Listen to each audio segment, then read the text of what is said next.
Pagbasa mula sa aklat ni Sirach. Ang Panginoon ay Diyos ng katarungan. Wala siyang itinatanging sinuman. Hindi siya kumikiling kanino man laban sa mahirap. Sa halip, agad niyang dinirinig ang naaapi. Lagi niyang dinirinig ang daing ng ulila at ang pagsusumamo ng balong nagsasaysay ng nangyari sa kanya. Kinalulugdan ng Diyos ang naglilingkod sa kanya ng buong puso. Ang panalangin nito'y agad nakakaabot sa langit. Ang dalangin ng mapagpakumbaba ay lumalampas sa mga ulap at hindi tumitigil hanggang di dumarating sa kinauukulan. Hindi humihinto hanggang di pinapansin ng kataas-taasan at iginagawad ang katarungan na nasa katuwiran. Ang salita ng Diyos. Dukhang sa Diyos tumatawag ay kanyang inililigtas. Panginooy aking laging pupurihin, sa pasasalamat di ako titigil, aking pupurihin kanyang mga gawa, kayong naaapi makinig matuwa. Dukhang sa Diyos tumatawag ay kanyang inililigtas. Nililipol niya yaong masasama hanggang sa mapawi sa isip ng madla.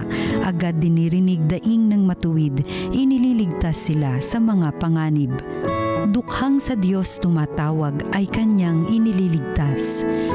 Tumutulong siya sa nasisiphayo, ang walang pag-asa'y hindi binibigo. Mga lingkod niya'y kanyang ililigtas, sa napakukupkop siyang lumilingap. Dukhang sa Diyos tumatawag ay kanyang inililigtas. Pagbasa mula sa ikalawang sulat ni Apostol San Pablo kay Timoteo. Pinakamamahal ko, ako'y iaalay na, dumating na ang oras ng pagpanaw ko sa buhay na ito.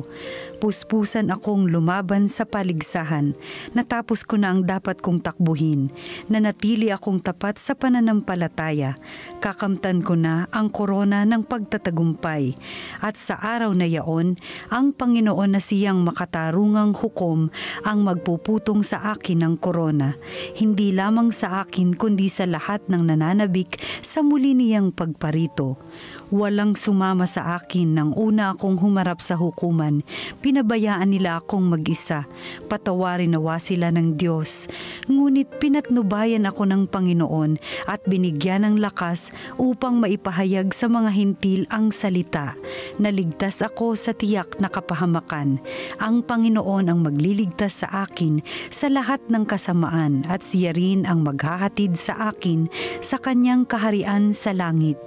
Purihin nawa siya magpakailanman. Amen. Ang salita ng Diyos. Salamat sa Diyos. Ang mabuting balita ng Panginoon ayon kay San Lucas. Noong panahong iyon, sinabi ni Jesus ang talinghagang ito sa mga taong ang tingin sa sarili, matuwid at humahamak naman sa iba. May dalawang lalaking pumanhik sa templo upang manalangin. Ang isa'y Pariseyo at ang isa na may publikano. Tumindig ang Pariseyo at pabulong na nananalangin ng ganito, O Diyos, nagpapasalamat ako sa iyo pagkat hindi ako katulad ng iba, mga magnanakaw, mga magdaraya, mga mangangalunya, o kaya'y katulad ng publikanong ito. Makalawa akong nag-aayuno sa loob ng sanlinggo. Nagbibigay ako ng ikapo ng lahat kong kinikita. Samantala, ang publikano'y nakatayo sa malayo, hindi man lamang makatingin sa langit, kundi dinadagukan ang kanyang dibdib at sinasabi, O Diyos, mahabag po kayo sa akin na isang makasalanan. Sinasabi ko sa inyo, ang lalaking ito'y umuwing kinalulugdan ng Diyos, ngunit hindi ang isa, sapagkat ang sino mang nagpapakataas ay ibababa, at ang nagpapakababa ay itataas. Ang mabuting balita ng Panginoon. Pinupuri ka namin, Panginoong Hesukristo. Sa pong pinagpalang Sunday morning muli sa inyong lahat. Last Sunday, di ba, naalala nyo, it's all about prayer. Noon, ang sabi, pray constantly and never lose heart. Ngayon namang linggo, if we are to pray, we need to always pray with great humility. Dalawa kasing tao ang binanggit ni Lord sa kanya ngayong pagbibigay buhay sa atin ng aral na ito. Yung isa, lumapit sa kanya sa harap ng Diyos, tuwan-tuwa at siya'y napakabait daw. Lang ginawang masama sa buhay. Ang masama pa noon, bukod sa nagmalaki na sa Diyos, minaliit pa ang kanyang kapwa. Na hindi kasing bayat niya siguro, hindi kasing galing niya sa pananalangin o sa pagsunod. Sabi nga, sa batas daw. Pero yung pangalawa, hiyang-hiya kay Lord. Hiyang-hiya ako sa inyo, Lord. No? Talagang damang-dama niya ang kaliitan niya sa harap ng Diyos. Diba nung huli tinanong ni Lord, sino ba ang tunay na kaaya-aya sa Diyos? Yung pangalawa, hindi yung una. Pues mga kapatid, sino nga ba tayo sa harap ng Diyos? Kahit sino siguro sa atin, isama nyo na si Pope Leo XIV, walang kakayanan, karapatan na magmalaki sa harap ng Diyos. Diyos yun eh. At sa Kanya din naman nagmumula ang lahat ng biyaya. At sa katotohanan ito, dapat malinaw din sa atin.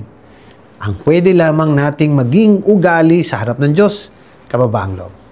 Sapagkat sa totoo lang, yung mababa ang loob lamang, ang meron ding kakayanan na tumanggap pa ng biyaya sa Diyos. Yung nagmamalaki, kumpleto na pala siya eh. Perfecto na pala siya sa harap ng Diyos. Ano pa ang kanyang ipinapanalangin?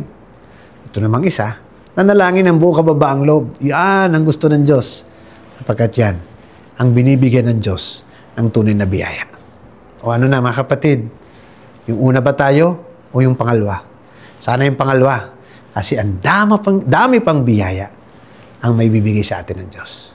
Huwag pong kalilimutan, always be blessed and be a blessing.